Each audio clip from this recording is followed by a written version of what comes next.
What's up, everybody? My name is David Caldwell. I'm here with Jeff Bernheisel. We're with Hillshire Realty Group at eXp Realty, and we are going to talk about the Portland housing market, what's going on today. We're recording this in the middle of May, but we're going to recap April 2022 numbers. And while we do, we're going to take a historic look of what's happened over the past 5 years, so we have a template to compare against. So, Jeffrey, I know we were just talking, but how are you? I am very well, thank you. Good. This is always the highlight of my month is geeking out about the stats. I would think that you look forward to this all month. Me too. Now, we're gonna try to keep this a little shorter too. I think we should try to go like 15 minutes since we have a tendency to go 20. And last time we had some people that were like, "Yes, I'm still watching," so that made me excited. So, so let's start at everyone's favorite stat, which is average and median sales price appreciation. So if we look at the average sales price in the last 12 months, we basically seen the average sales price increase 11.3%. And I think this is important. We'll talk about the number in a second, but we've been talking on here since from June of 2021, we saw the 12-month rate of appreciation peak at 20%. And it declined month over month over month over month over month over month until March. And it was about 10% appreciation. And this is the first month that we're seeing a little bit of an uptick. So we saw that grow about 1%, with the average sales price now in Portland metro area at $605,600. Median increased 11.2%. The median sales price is now $539,000. I'm like chuckling to myself, but it's not funny because I had somebody over the weekend that we basically had to have that heart-to-heart conversation about, you basically can't afford anything. Yeah. She's young. I was like, hey, be patient. You've got plenty of time. Like, don't stress about it. Yeah. I think what's challenging, right? Because now the news media, the headlines transitioning from multiple offers on everything to are we in a housing bubble? Mm-hmm. Right? And I did a video this week where 37% of the mortgages or the households in the United States have no mortgage. And then on average, the average homeowner has $185,000 worth of equity. And you go, okay, so if you own real estate, you're equity rich, right? I mean, we have equity rich homeowners in the United States, and we have really good mortgages. And Portland, for the first time, is getting really expensive. And I had this conversation last night in my DMs on Instagram with someone. She goes, "Gosh, it's just getting so expensive." I go, "No, it's hard." And like a lot of major cities, some people are going to have to decide to live in a more affordable area like Salem and commute up to Portland. And I was like, the bottom line, and this is a really harsh way to say it, but like Seattle's really expensive. Sacramento's really expensive. San Francisco's really expensive. LA's really expensive. San Diego's really expensive. The market just gets more expensive, unfortunately. And I know that creates challenges for people, and I'm not underestimating that. But the cost of entering the real estate market just always seems to be more. So let's talk about the good stuff. Let's talk about new listings, pending sales, and closed sales. So I'm going to share my screen here so we can look at a 5-year comparison. Okay. So new listings decreased 9.4% from April 2021, and they increased from March. But I think what we really want to know is, like, are new listings normal? And when we look at this 5-year period, I mean, what do you see, Jeff? I mean, I'd say normal. I call what happened in 2020 kind of the black hole, because there was like that 3-month window when COVID first hit where we were all like, what the hell's happening? Yep. Outside of that, if you remove that 3-month anomaly, I guess you would call it, everything's pretty normal. It's all, within a couple hundred. So yeah, I mean, that's what I see too. Like, things are just pretty normal. And when people have been talking about we have this housing shortage, we've been talking for months, like, do we really? Like, we don't really have a housing shortage. Last year, we had almost 41,000 listings and only 35,000 pending sales. So we didn't really have a shortage. And when we look at this, for me, buyers would have a normal number of homes to look at. Let's go down to pending sales. So pending sales, this is year to date through April, and we're looking at a whole 5-year comparison. Pending sales decreased 11.6% from April 2021, and they decreased 1.3% from March. But again, things look relatively normal and actually like better than 2019 and the black hole of 2020, but pretty normal. Now, rates are a big topic of discussion. You just brought that up. You alluded to that. I've been having that conversation. I do think that that's a reason for what might feel like the pace slowing down. Yeah. For the new listings, for pendings, both, because I mean, I've had that come up in conversations with people that were thinking about selling their house. You know, they have a 2.5 rate that they got 5 years ago or whatever. And now all of a sudden they're like, I have to move and I have to take a 5 something. Like, I'll just stay home or I'll stay here.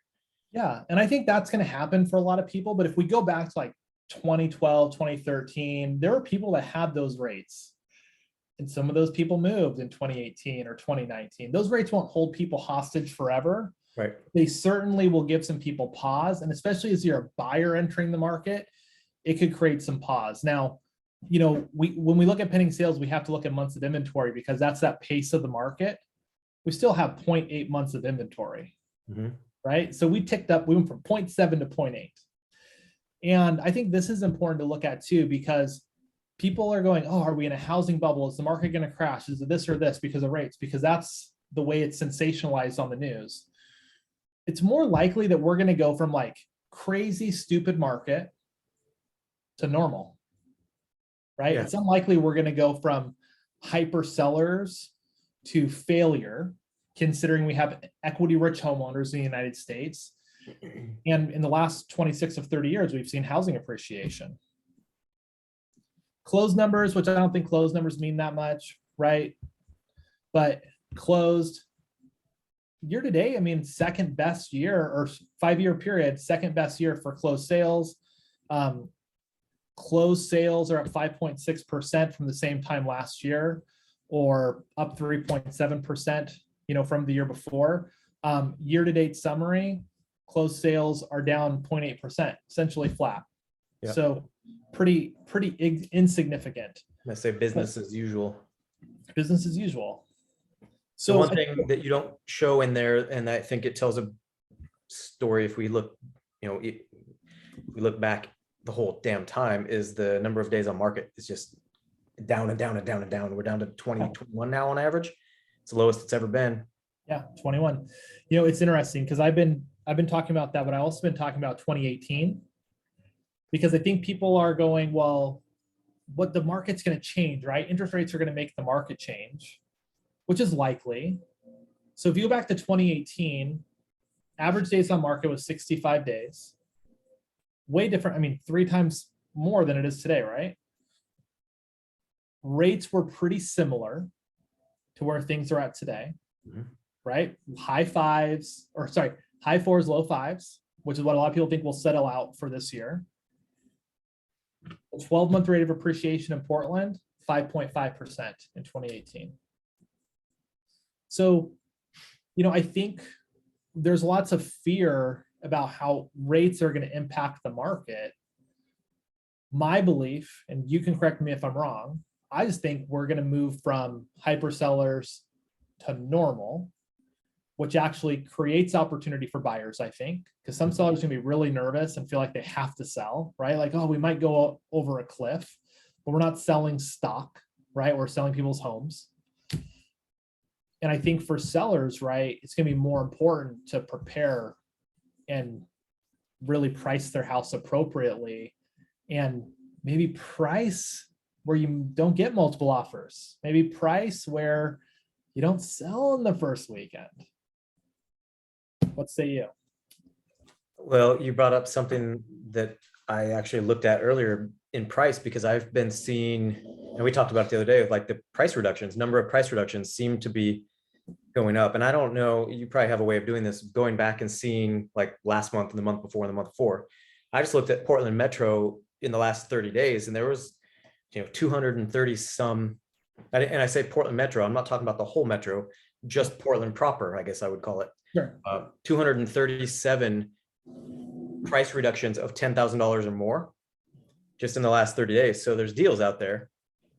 People are lowering prices. That means they were overpriced to begin with, maybe whatever is going on there, but it's happening. And that little shift seems to be getting bigger. It feels like, Yeah. if you have a way of going back and seeing that number, 60 days ago, 90 days ago, maybe we should look at that. But It's funny because like I think there's agents that really have touted for years, like I always sell houses this fast and I always get X% of list price. But I think at some point you have to recognize, sorry, there's a leaf blower. At some point you have to recognize that not every house should sell in the first weekend, and that there isn't always a big enough buyer pool for everything to sell, right? If we like take your Pearl District condo and my Pearl District condo, right? I mean, the building that I have a unit in right now for sale, beautiful unit. I'll put a link down in the description below. It's 109 days on market. Well, the average over 24 months in that building is 106 days, right? And 109 days feels painful to these sellers. But the amount of time we've been on the market is actually kind of normal. And it's an expensive unit, and it's a particular unit. It takes a special buyer. Your property, case in point, I think, I got a message today that we should be getting an offer on it in the feedback report. And that's been on and off the market for a year. And you've just kind of held pat at the same price and told your client to be patient, and hopefully that pays off for him. yeah, and luckily they have the ability to be patient like that. Yeah. But not every property, I mean, the point of that, right, is not every property has to sell in the first weekend to sell, right? And doing price reductions every 2 weeks, maybe on some properties that makes sense, but a lot of properties it doesn't. It's gonna be really interesting to see as we move into a more normal market, how buyers are able to maximize that opportunity, right? And how some sellers will navigate and respond to this recognition that like we've never been in a marketplace where 100% of the properties sell. And if we've never been in a marketplace where 100% of the property sells, that means that there's always opportunity in the marketplace if you know where to go seek it. So if I were a buyer and maybe I was like, oh, I don't know what's going on with rates, right? Rates are high. I don't know what's going to happen with pricing. You guys are talking about the market cooling. Like, what advice would you give that buyer right now? I mean, I was working with a guy this morning, and it's one of the people that I got into contract this week. And basically it was kind of that he was frustrated. His wife was frustrated. They were going back and forth trying to be champions for each other. And I said, on our end of things, it's almost, it's almost like we're, oh, geez.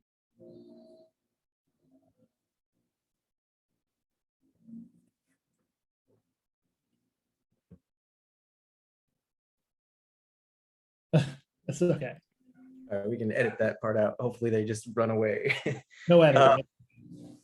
So I was talking to him this morning, and basically, I was like, hey, I feel the frustrations. I felt that we were patient. Look, it's all working out now. And I said, on our end of things, it's like being a psychiatrist where I'm working with, 5 sets of buyers, just telling them the same thing. Be patient. The right one's going to come.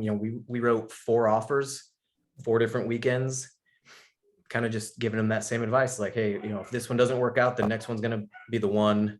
Yeah. I always believe that way. Just everything happens for a reason. So trying to get them to feel that is sometimes a different challenge, but yeah, it's tough.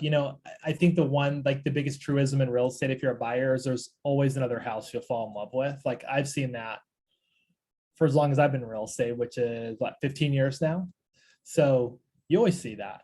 And I'm with you. I think like, hey, the right time to buy a house is when you're ready, when you won't be house poor, and when the right house becomes available. But, time would tell us, timing the market's very difficult. History would tell us that values just kind of increase in Portland. And, I am concerned for some people that are going to sit on the sideline, depending on their price point. It's highly likely it's just going to cost them more money, or it might price them out, or it might price them out of the location that they want to be in. What advice are you giving sellers right now? would be sellers? Go for it. I mean, like now, I say now's the time. I mean, I hate using fear tactics and that kind of stuff, but it's, it's just, again, never going to say, hey, now's the best time for everybody. It kind of depends on your situation, but for the most part, it's still a great time before we're hitting this shift that we kind of feel is coming. I think we're all starting to feel that now. So, it's like timing that peak moment, and you said trying to time the stock market, that's damn near impossible. But at this point, we all kind of feel that. So, it's take advantage of it now or see what happens. And I actually helped my stepdad sell a place down in Southern Oregon, and he walked away and he was like, I think we nailed the timing on that just right. And I was like, yeah, I think so. Well, and I'm with you. When I look at the average sales price, right? So the average sales price is 605. Whatever the average sales price is in an area, you can almost go, okay, well, is this client's house above average? Is it average? Or it is below average? If it's above average, it might sell at an above average price in below average days on market. We don't need to explain average. We all know what that is. If it's below average, it's going to sell for less and probably higher days on market. And I think this marketplace has been really giving to that below average home. And, everyone thinks their house is the best, right? My house is definitely the best in my neighborhood. Not really. But, I think for some of us, it might be time if we're really honest about the condition of our home or location, maybe if it's not the best, right? Maybe if your house looks like a house maybe had a hard time selling before, it's a super good time to take advantage of the end of this hyper sellers market and get in while you can, right? As we shift from hyper sellers market to normal sellers market. The good news for any seller is for the foreseeable future, we're going to be weighted to a seller's market. I mean, I can't remember the last time we weren't in a seller's marketplace, 2012, maybe, right? When the market started coming back, like 2013 on, the market went from super easy for buyers to harder for buyers, a lot easier for sellers. And it's just been getting easier for sellers, different variations for pretty much the last decade. And there's still a very large predicted housing shortage because new construction just is not keeping pace with population growth and household growth. So ending remarks, Jeff. Oh, leave it up to me to end. It's just, we always say the same thing. Hey, we'd love to have a conversation with you to determine if it's a good time to sell, good time to buy. That's what it's all about, just for us, for education purposes, and kind of just taking it from there. It's everything's individualized. And so it all starts with having that conversation. So if you're thinking about buying or selling, just get in touch with us. Yeah, if you watch this whole boring video, you probably have some interest in the marketplace. And look, like we definitely take a consultative approach of talking to people about their goals. Like we don't care if you want to sell tomorrow. We just want to position ourselves to be able to earn your business if we're a good match. So if you need to get a hold of us, Jeff at HillshireRealtyGroup.com, David at HillshireRealtyGroup.com. We'll see you guys next month. Take care, guys.